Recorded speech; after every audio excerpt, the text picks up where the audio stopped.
Baik, Assalamualaikum warahmatullahi wabarakatuh. Perkenalkan kami dari kelompok 11 dengan anggota kelompok Arina Hidayati, Sofia Faradiba, Muhammad Zolanda Kinasti, dan juga Aska Jihan Fauzi. Di sini kami ingin menjelaskan memaparkan sedikit presentasi kami terkait kesenjangan gender dalam akses terhadap modal, teknologi ramah lingkungan, dan pelatihan perikanan. Next.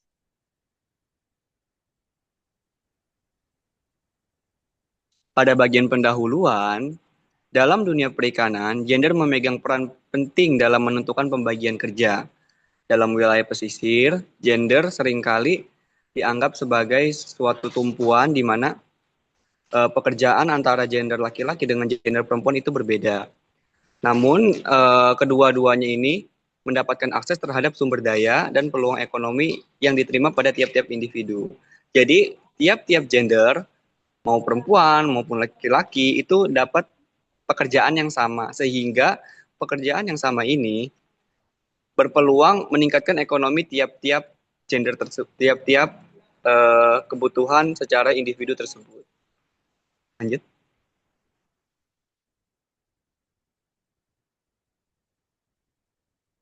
Nah, perbedaan peran dan pekerjaan antara laki-laki dan perempuan seringkali membentuk eh, dinamika sosial maupun ekonomi masyarakat pesisir, baik dalam akses sumber daya, tingkat partisipasi, maupun kesempatan memperoleh finansial.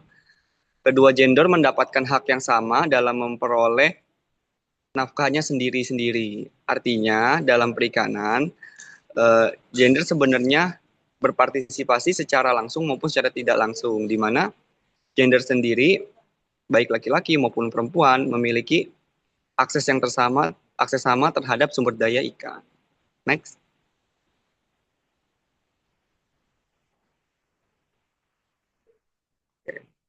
Namun, hal-hal yang terjadi di lapangan tidak selalunya baik.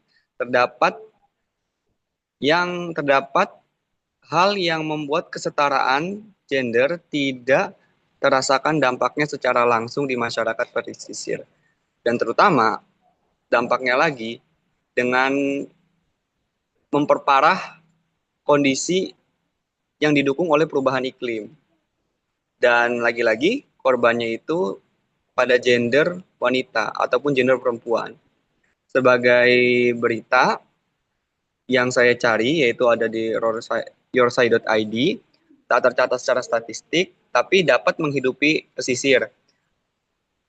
Potret perempuan nelayan yang sama sekali tidak terjamah oleh pemerintah.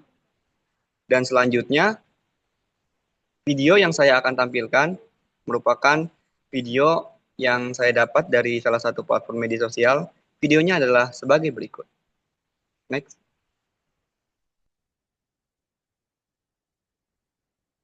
Nama saya Hikmah, saya menikah dari 14 tahun, suami saya 19 tahun, mempunyai anak 3. Hikmah dan suaminya, Cakra, adalah salah satu dari banyak pasangan di Kalibaru, Cilincing, Jakarta Utara yang menikah di usia yang sangat muda. Kesulitan ekonomi membuat orang tuanya yang juga nelayan menikahkan Hikmah dan anak perempuan mereka sedini mungkin untuk mengurangi beban keluarga. Saya punya 3 bersaudara, saya menikah ya buat ngurangin beban aja. Dari seandainya bapak dapat duitnya buat beli beras segini, pas saya udah nikah jadi kurangin gitu. Di Kalibaru, Cilincing, pernikahan anak marak terjadi. Pada 2022 tercatat 19 kasus, sementara pada 2023 terdapat 14 kasus. Meski angka tersebut menurun, Cilincing memiliki rekor tertinggi dalam pernikahan anak di Jakarta Utara. Teluk Jakarta ini kan menjadi tempat sampah besar ya, tong sampah besar dari semua limbah manusia, baik itu plastik maupun perusahaan-perusahaan besar yang ada di seputaran Jakarta. Pak Wakit yang sudah melaut selama 20 tahun merasakan dampak negatif kerusakan lingkungan terhadap hasil tangkapannya. Yang ngaruhnya kan airnya tuh putih tuh. Jadi kan ikan kadang-kadang pada mabuk gitu. Pada ngambang lah gitu. Ngaruhnya tuh. Nggak kayak biasanya kan kalau istilahnya nggak kena limbah dia tuh kadang-kadang ikan kan di dasar laut. Tak hanya kerusakan lingkungan, krisis iklim juga mempengaruhi ritme kehidupan nelayan. Ya dulu mah sering simpan limbahnya karena 1 juta. paling kecilnya 300, ya sekarang ya bisa mencapai 300 lah paling gede itu.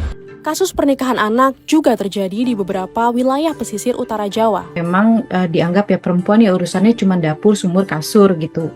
Maka sudah di titik itu, maka anak-anak perempuan ini diminta untuk lekas menikah gitu dalam rangka untuk mengurangi beban keluarga. Dengan hadirnya krisis iklim yang memperparah tren pernikahan anak, lantas apa yang bisa dilakukan untuk mengatasi isu ini? Ya, kalau sekolah berkontribusi untuk menguatkan mereka, menemani masa remaja mereka dengan pengetahuan yang dibutuhkan oleh mereka, saya kira mereka sendiri juga tidak akan terjebak pada kekerasan seksual karena mereka sudah paham dan mereka skillnya semakin meningkat, pendidikan semakin panjang. Di Kalibaru sendiri, mayoritas warga hanya menyelesaikan sekolah di jenjang SD, SMP, dan SMA. Ilham pengennya jadi polisi, Sahira mau jadi dokter. Di luar sana biarin aja lah bisa nikah muda.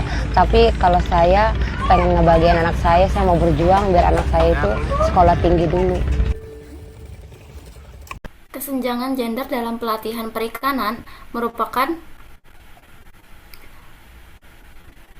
perbedaan peran, akses, dan kontrol antara laki-laki dan perempuan terhadap program pembimbingan teknis atau BIMTEK, penyuluhan dan pengembangan keterampilan di sektor perikanan.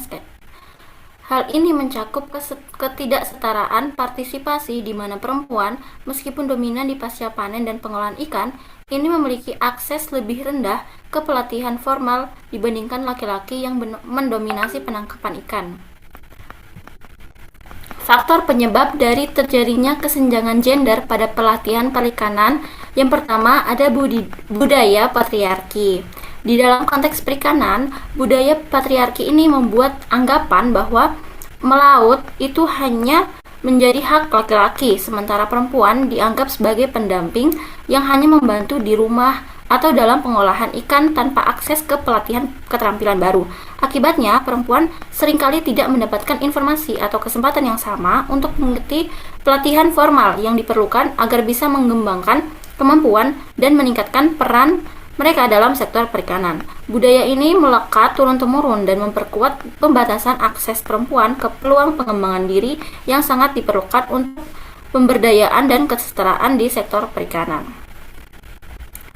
Yang kedua ada beban kerja ganda perempuan.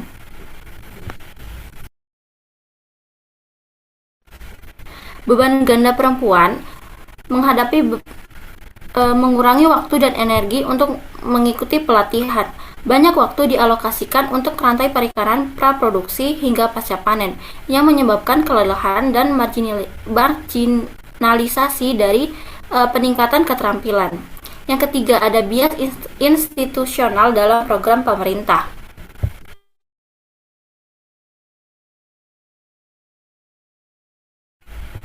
Bias dalam pengambilan kebijakan terjadi ketika keputusan yang dibuat oleh pemerintah ini secara tidak sadar lebih memprioritaskan laki-laki dibandingkan perempuan. Hal ini muncul karena perikanan sering dianggap sebagai bidang kerja laki-laki sehingga perempuan kurang diperhitungkan dalam penyusunan program pelatihan. Akibatnya, materi, jadwal, dan peserta pelatihan lebih banyak ditujukan untuk laki-laki. Sementara kebutuhan perempuan sering seperti pelatihan pengolahan, pemasaran, atau manajemen usaha tidak mendapatkan perhatian. Bias ini membuat perempuan lebih memiliki peluang yang lebih kecil untuk mengembangkan keterampilan dan meningkatkan perannya dalam sektor perikanan. Dampak-dampak yang akan terjadi ketika terjadinya kesenjangan gender terhadap akses pelatihan. Yang pertama, terbatasnya keterampilan dan kapasitas perempuan dalam rantai nilai perikanan skala kecil. Yang kedua, penghambatan keberlanjutan pengelolaan perikanan akibat minimnya keterlibatan perempuan dalam pengambilan keputusan. Yang ketiga, stagnasi pendapatan dan kemiskinan rentan iklim bagi perempuan pesisir.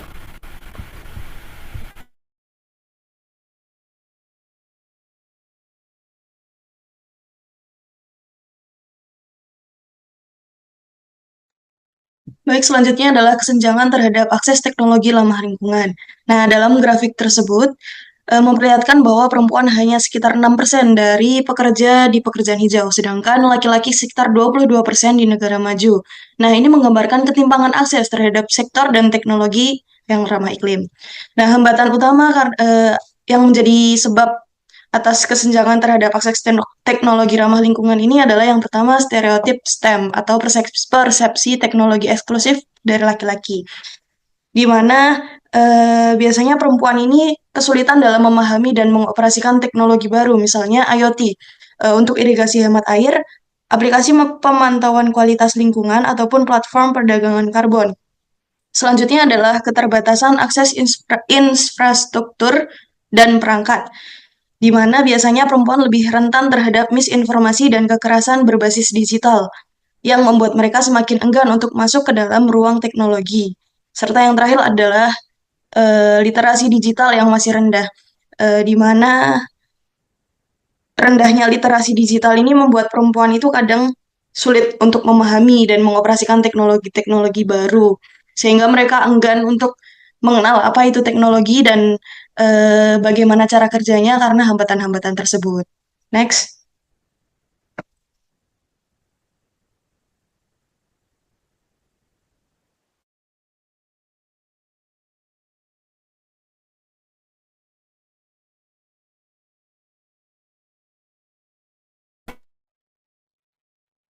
Baik teman-teman, selamat pagi, siang, sore, malam teman-teman.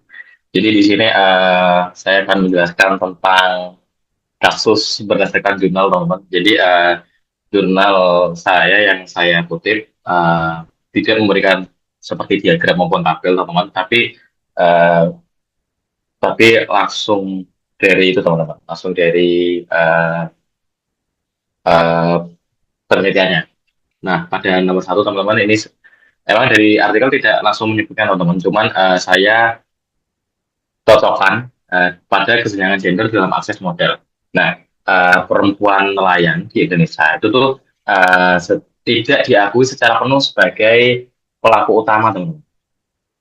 Jadi kebanyakan yang di apa tuh namanya, yang diakui itu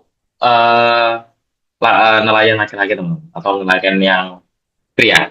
Hal ini tuh menyebabkan mereka itu tidak terdata, tidak didata dalam basis data nelayan yang menjadi syarat penerimaan program bantuan pemerintah. Nah, biasanya teman-teman, pada nelayan itu tuh pemerintah tuh kadang memberikan bantuan teman-teman, seperti kayak contohnya satu ya, subsidi pada BBM teman-teman.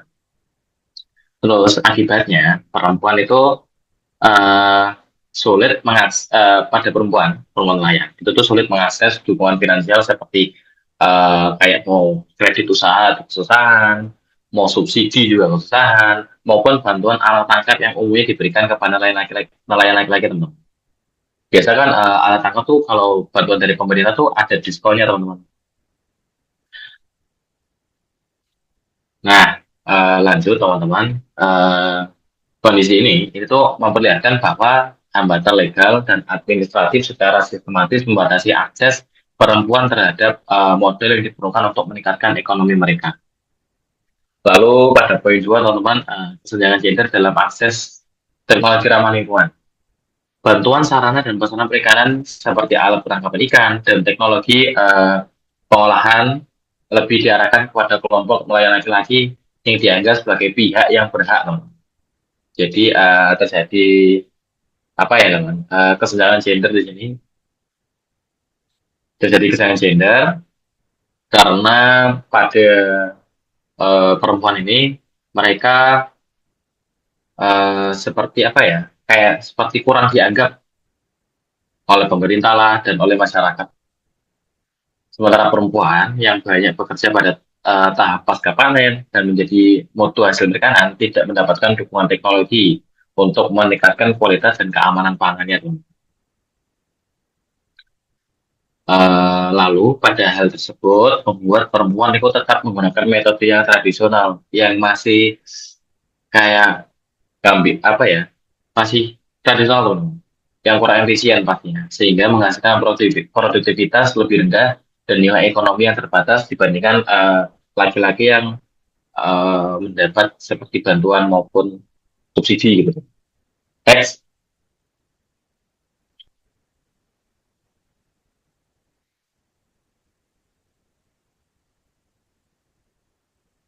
Oke. Lalu ada kesenjangan gender dalam akses pelatihan atau pemberdayaan. Nah, ini yang sering terjadi, teman-teman. Program pelatihan pemerintah di bidang perikanan itu lebih banyak berfokus pada aspek penangkapan ikan, sehingga peserta yang difasilitasi itu mayoritas laki-laki, teman-teman. Sedangkan kita pasti juga jarang banget lihat ibu-ibu nangkap ikan, teman-teman. Jarang banget kok. Tapi ya ada, cuman jarang. Jadi perempuan nelayan yang jarang terlibat dalam kegiatan peningkatan kapasitas karena peran mereka itu tidak dianggap sebagai bagian utama sektor perikanan. Jadi kayak mereka tuh kayak dikesampingkan gitu loh, teman-teman. Nah, minimnya akses pelatihan ini mengakibatkan perempuan tidak memperoleh pengetahuan dan keterampilan untuk meningkatkan kualitas produk, memperluas pasar, maupun mengadopsi inovasi yang mendukung keberlanjutan usaha mereka, teman-teman. Ya, itu saja teman-teman dari kasus ini, teman-teman. Dan ini jurnal yang saya kutip, ini Gender Inequality Against Women Fisheries in Indonesia. Ya, dengan ada ini semoga tidak ada kesenjangan gender, teman-teman, dalam dunia perikanan khususnya. Tidak hanya perikanan juga sih, harusnya semua, teman, dalam aspek semua, perikanan, pertanian, teknologi, lingkungan, semuanya. Terima kasih dari kami mengucapkan terima kasih sebesar-besarnya atas teman-teman atau Bapak dosen yang sudah mendengarkan presentasi kami. Semoga apa yang kami presentasikan atau yang kami terangkan menjadi kebermanfaatan bagi banyak orang. Sekian dari kami. Wassalamualaikum warahmatullahi wabarakatuh.